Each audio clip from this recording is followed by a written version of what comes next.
Olá, meu querido ouvinte, tudo bem? Eu sou o Vitor e você está na Gearheads Brasil. Este aqui é o podcast do Vitor, um quadro semanal onde mostraremos as curiosidades, novidades e tudo relacionado ao mundo do carro. Essa semana nós vamos mostrar as principais novidades do Salão de Genebra, portanto esse podcast será dividido em 3 etapas. Os lançamentos mais normais, os conceitos e os super esportivos que foram apresentados por lá. E mais algumas novidades que nós tivemos aí durante a semana que não foram apresentadas lá no evento, tá bom? Mas enfim, bom, essa é a primeira parte do podcast e nesse podcast nós teremos Hyundai Sonata, Bentley de edição centenária, Mazda CX-30, Mercedes S65 Final Edition, CLA Shooting Brake e AMG GTR conversível, uma nova classe de carros para a McLaren, nova facelift do Kia Niro, Audi e-tron Sportback, Aurus Senat e Jeep Compass e Renegade híbridos. Bom, para iniciar vamos falar sobre a nova geração do Sonata. Ele foi totalmente modificado, uma nova geração, assim como dizer. Para quem não sabe, o Sonata foi vendido no Brasil de 2011 a 2014. Infelizmente não foi um carro que fez muito sucesso, porque na época ainda valia a pena você investir um dinheiro a mais e comprar um Azira, além deles terem dimensões parecidas e o Azira apresentar um motor 3.5 V6. Então por isso que o Sonata ficou meio esquecido no mercado. Mas bom, ele foi totalmente renovado, ele está na nova linha de design da Hyundai. Ele modificou um farol muito legal, ele ficou com esse farol muito legal, porque ele puxa o LED para o capô, e esse LED ele depois continua como um cromado até os vidros, né? Então ele dá um contorno no vidro e fica um visual bem elegante. Ele também tem uma parte assim de um friso na parte de baixo que começa no para-choque, se estende por toda a frente e termina do outro lado do para-choque. Isso também ficou muito bonito no carro. Na parte da traseira ele ficou com uma traseira muito parecida, né, a lanterna com a da Civic de atual geração, né, que são aquelas lanternas boomerang, mas eles conseguiram dar uma estilizada nela e assim se encaixaria muito bonito no Civic, tá? Ele cresceu bastante, ele ficou mais largo também, tá? E assim, são as poucas unidades que nós temos, poucas novidades, desculpa, sobre esse carro por enquanto, tá? Não foram reveladas maiores informações, porque outras informações serão reveladas no Salão de Nova York, tá? Achei legal, nova geração, espero no Brasil e espero, tá? Enfim, vamos lá. A Bentley mostrou uma nova versão especial do Bentley Continental GT, que chama Número 9 Edition, ou Number 9 Edition, que é basicamente comemorando o centenário da marca, né? E o número 9 é utilizado porque o Sir Tim, né, que foi um grande piloto por eles, né, que correu na 24 horas de Le Mans, usava um carro de número 9, né? Então por isso que eles colocaram o número 9 como o nome da edição especial, por isso o Number 9. E ela fica bem no meio da grade dele, então fica com um toque bem estilizado. O carro tem uma cor linda, um verde puxado por um azulado, assim, algo muito difícil de ser explicado. Serão somente 100 unidades e assim, não tem maiores novidades em relação a um Bentley Continental normal, tá? Bom, basicamente essa novidade já mostrada em Genebra. A Mazda apresentou o CX-30, um novo crossover aí. Ele vai ficar entre o CX-3 e o CX-5. É uma nova geração do CX-4 que já havia no mercado europeu, tá? Ele deu uma crescidinha, deu uma diminuída no peso, ele já atende às normas do Euro 6, né? Na parte tanto do diesel quanto do motor a gasolina, tá? Ele usa o motor Skyactiv X, que é um sistema de taxa de compressão lá da Mazda. Isso é uma coisa muito legal, vale a pena vocês pesquisarem um pouco mais, né? Que eu não pesquisei tanto para poder falar direitinho para vocês como funciona. Mas enfim, ele vai ter os mesmos motores do Mazda 3, tá? E bom, também vai oferecer tração integral. E é basicamente isso aí, tá? Mas sobre comentar o carro, que o carro não vem aqui para o Brasil, infelizmente, ao menos por enquanto, a não ser por importação independente. A Mazda disse que ia voltar nos anos de 2010 para cá, mais ou menos, mas ela acabou não voltando. Design bem arrojado, embora eu achei em algumas partes ele lembrar o Lexus UX, que é o CHR de luxo, né? O Toyota CHR, só que versão de luxo. E parece que ele lembra um pouco o Alfa Romeo Tonale, que nós falaremos muito em breve na continuação desses podcasts, beleza? Bom, vamos falar sobre as novidades da Mercedes, continuando em Genebra agora, né? A gente trocou Bentley em Genebra. Foi mostrada a edição do S65, né? A Final Edition, porque vai ser a última geração do Classe S com motor V12, tá? São 621 HP no grande 6.5 V12 biturbo, algo assim muito grande. Esse motor continuará sendo utilizado nos Paganes, né? Mas para a Mercedes eles não vão utilizar mais. Por isso que não existe mais a G65. Tá? Mas enfim, as principais diferenças dele para uma versão normal, né? Da Final Edition para uma S65 normal, são as rodas em bronze, detalhes em bronze na carroceria, um interior totalmente preto com uma madeira bem diferente. E só corrigindo uma informação, eu falei que era um 6.5 ou um 6.0 V12. E é basicamente isso. Ele faz um 0 a 100 em 4.1 segundos. E não tem muito mais o que falar. Em questão de unidades, serão 130 unidades ao preço de $232 mil, tá? Continuando, na Mercedes, a AMG GT-R Roadster foi apresentada finalmente após o facelift do AMG GT. Para quem não sabe, o AMG GT sofreu um facelift aí em questão aí de uns 2 a 3 meses ou um pouco mais, onde ele modificou os faróis, um pouco da frente e modificou o interior, porque ele ganhou o painel em TFT e também ganhou uma central multimídia maior, né? Era uma central multimídia parecendo um tablet e agora tá algo mais esticado, algo mais bonito. Mas enfim, depois deles terem apresentado a versão Coupé, né, Pro, agora eles lançam essa versão. É um carro que tem poucas diferenças em questão da versão Coupé. O 0 a 100 é o mesmo, ele é só uma milha por hora mais lenta do que a versão Coupé. Mas basicamente em questão da ficha técnica, o 4.0 V8 biturbo com 577 cavalos e basicamente 70 kg de torque, beleza? Bom, não tem mais o que falar muito. E a única coisa é que infelizmente ele vai ser limitado e serão somente 750 unidades. Bom, continuando na Mercedes, a última novidade deles lá no Salão de Genebra. Lembrando que vocês não vão ver muitas novidades, porque a gente já mostrou a maioria na semana passada. Mas enfim, eles decidiram mostrar a nova geração da CLA Shooting Brake, tá? Para quem não sabe, para quem está meio perdido aí, ficou sabendo que a Mercedes agora tem o Classe A Sedan e o CLA Sedan. Só para vocês se encaixarem, o Classe A Sedan é com aquela proposta de sedã, tipo o Audi A3 e etc. E o CLA é uma opção coupé sedã, basicamente, né? Então, assim, ele é maior do que o Classe A Sedan e maior até um pouco do que a Classe C, por incrível que pareça. Mas é até um pouco engraçado, né? Porque eles não se conseguiram se determinar aí, né, entre o Classe A Sedan e o CLA. Mas, enfim, vamos falar da novidade mesmo, né?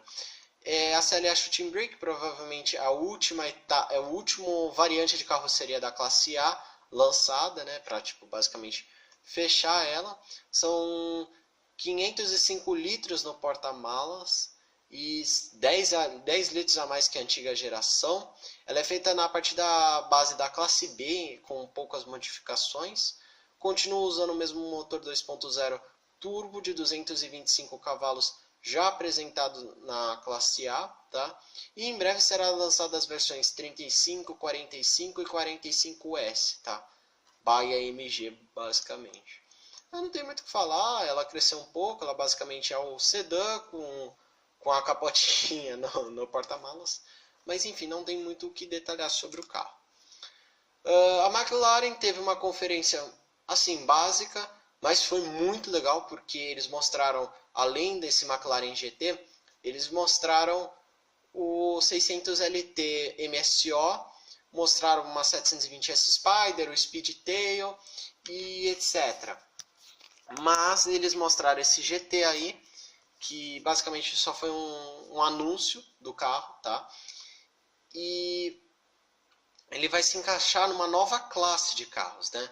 Não vai encaixar nem na Sport Series, Super Series, né? Que são as 3 divisões que ele tem, eles vão criar uma nova divisão. Eles estão fazendo esse carro a partir de escutar os clientes do 720S, que foram os principais para ter feito esse carro, tá? Ele vai se encaixar aí nessa nova categoria, que vai ser Grand Tourer, e vai seguir a linha o DNA, né, da marca, e ainda vai ser mostrado esse ano, né? São as únicas informações que nós temos, mas enfim, continuando, aqui apresentou o novo Niro e a versão dele híbrida. Dando uma passadinha rápida, o Niro já veio ao Brasil e foi no salão de 2016 e 2018. Eles trouxeram a versão híbrida para cá, só estudo, mas nunca falaram de lançar o carro. Aqui como o Stonic também, que teve no último salão, e falaram que não vão trazer. Mas enfim, foi basicamente um tapinha na cara depois de 3 anos aí no mercado, para 4 já, né? E basicamente ele não teve mudanças de potência e etc. Só cresceu a autonomia dele e assim, mudou a frente, mudou as rodas, assim, não acabou mudando a traseira. Esse facelift foi algo bem curto e grosso, basicamente assim dizer. A Audi mostrou o e-tron Sportback. Para quem não sabe, o e-tron é um SUV totalmente elétrico, 100% elétrico. Ele estava no Salão de São Paulo, pude entrar, pude conhecer o carro. Ele não estava dentro do stand, né? Ele estava no stand, mas ele estava na parte do lounge, né? Então eu pude conhecer o carro e é bem legal, um carro que tem câmera no retrovisor, é cheio de tecnologia, cheio dos bababá e achei demais o carro, embora seja elétrico, que é uma coisa que eu não apoio muito, mas enfim. Agora vai ser mostrada a sua versão Sportback, ou seja, um SUV coupé, que nem a X4, a X6, a GLC e GLE coupé. Enfim, por enquanto são só as básicas informações. O carro foi ainda totalmente camuflado no salão, né? Então assim, tá nas fases finais de desenvolvimento do carro, mas é basicamente isso. São 435 cavalos do motor elétrico, 503 com o modo boost, tá? E basicamente é isso, tá? Não temos mais novidades em relação a esse carro. Bom, aí para quem não sabe, vamos dar uma contextualizada. O que é o Aurus Senat? O Aurus Senat é o sedã do Vladimir Putin, tá? Ele veio para substituir o Mercedes S600L Maybach, que o doutor aí usava. E ele tem, claro, uma versão limousine. Infelizmente, para nós meros mortais, vamos só poder ter a versão curta, tá? Mas lembrando que esse carro foi criado pela, né, a marca Aurus foi criada pela Nami, né? E para produzir o modelo, né? Ela foi criada na Rússia, assim, pelo governo para poder desenvolver esse carro aí, beleza? Em breve ele estará disponível em outros mercados, como China e Oriente Médio. Ele foi baseado bastante no Rolls-Royce Ghost. Dá para lembrar às vezes, dependendo do ponto que o cara esteja louco, mas enfim, eu não sei por que falam que é parecido com o Rolls-Royce Ghost. Mas enfim, o legal dele é que ele tem uma plataforma modular, que vai disponibilizar novos veículos da marca, tá? E ele é um carro que assim me agradou muito em questão de design, tanto por fora quanto pelo interior. O interior parece ser bem completo. Vamos ver assim pessoas utilizando o carro, comprando o carro para ver como ele realmente é.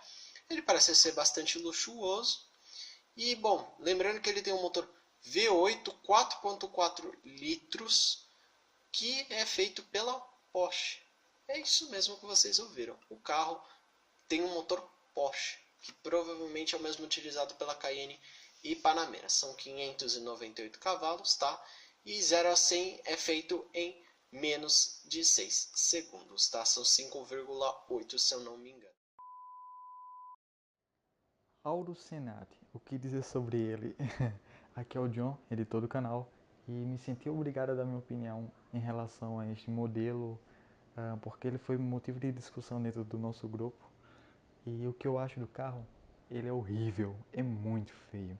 O carro é uma desgraça, parece um tijolo, é um lada-like esticado. Internamente é horrível, a questão de proporções, formas, é uma desgraça, o carro é muito feio, principalmente na parte traseira. No painel, o cockpit é muito genérico, parece carro de baixo custo. Em relação a preço, para mim faz, eu acho que não vale a pena ter um carro desse. E é bizarro o Putin trocar a linha S, que ele vinha usando há muito tempo, pelo carro russo. E óbvio que aí vem a questão nacionalista dos seus governos, que a gente não precisa entrar em detalhe. Mas em relação ao carro eu não gostei, achei horrível, é muito feio, não gostei de jeito nenhum. E em relação à motorização talvez seja a única coisa que preste, a motorização. Mas se não tiver uma transmissão que preste, bom, não vai adiantar de muita coisa. E em relação a não ter versão esticada para uso civil, para mim tanto faz, ele poderia não existir. Eles também vão lançar um SUV e uma minivan ainda, nessa plataforma modular aí que eu disse para vocês. E eles vão crescer a fábrica também para poder produzir mais unidades. Por enquanto são 120 unidades por ano que a fábrica pode fazer, que já estão todas encomendadas. E, bom, o preço deles são 10 milhões de rublos, que é a moeda lá da Rússia, basicamente 580 mil reais. Então ele é bem mais barato até que um... Ele é tipo bem mais barato que um Rolls Royce Ghost, que uma classe S, e etc. Por fim, para a gente terminar essa parte aqui do nosso podcast, Jeep Compass e Renegado Plug-in. Tá? Renegado vocês ainda vão entender o porquê. Mas enfim, eu ainda vou falar para vocês no podcast do T-Cross. Embora esteja demorando um pouco, daqui a pouco a gente vai falar sobre o carro, beleza? Bom, foram mostrados aí a versão do Compass e Renegado híbridos com possibilidade de você recarregar na tomada. E o legal é que ele foi apresentado com motor 1.3 Turbo Firefly, que em breve estará aqui no Brasil, dizem em 2020, ou seja, só o ano que vem. Já foi anunciado que o Jeep Compass e a Fiat Toro vão ter esses motores aqui no Brasil e vão sofrer um facelift quando eles ganharem esse motor, tá? A potência combinada do motor a combustão e o motor elétrico no Renegade são 190 cavalos, tá? Lembrando que ele tem tração integral, tá? E no Compass são 240 cavalos, é bastante potência. Ele tem mais potência que um Civic SI e um Golf GTI, tá? Por enquanto a gente não tem uma data para esses modelos chegarem aqui no Brasil, mas está tudo previsto que venham mesmo, de acordo com a demanda do mercado também, né? Lembrando que eles têm um 0 a 100 de 7 segundos e podem rodar até 50 km no modo 100% elétrico, tá? E bom, a gente falou aqui das novidades, mas tem um carro aí que está se despedindo do mercado, não do nosso mercado brasileiro, mas do mercado mexicano e americano, que é o Cruze. O Cruze teve a sua produção encerrada no último dia, na última quinta-feira, tá? No caso, dia 7 de março de 2019, tá? Lembrando que esse é o podcast da semana de 4 a 8 de março, tá? E, infelizmente ele teve a sua produção encerrada. Isso se deve aos novos planos da GM nos Estados Unidos, né, que é passar toda a sua linha para modelos SUV, né, porque a demanda no mercado hoje atualmente, embora eu não veja necessidade disso, mas enfim, eles fizeram as pesquisas e se eles estão tomando essa atitude é necessária. Mas enfim, é assim, eu nunca gostei muito do Cruze, nunca fui muito com a cara dele, porque ele era um carro que nunca, acho que entregou o que eu pensava que um carro desse porte, né, de um sedã médio, pudesse entregar. Mas enfim, não fico triste, fico assim, poxa, que pena que saiu de linha, porque é um carro que fazia um barulho no mercado, mas a versão que é produzida na Argentina, que é a que atende o mercado brasileiro, continuará em linha e receberá um facelift ainda esse ano. Então já está confirmado aí, donos de Cruze não precisam chorar, os donos de Cruze aqui no Brasil, certo? Bom pessoal, essas foram as novidades do primeiro podcast, essas são as novidades mais normais. A gente ainda terá uma edição do podcast que mostrará os esportivos do Salão de Genebra e também os conceitos do Salão de Genebra. Beleza, pessoal? Então, grande abraço. Peço que vocês já vão deixando o like. Inscrevam-se aqui na Gearheads para vocês toda semana receber vocês ativam as notificações, né? E aí, vocês toda semana receberão o podcast do Vitor no horário certinho, beleza? Grande abraço aí para vocês e até a próxima semana.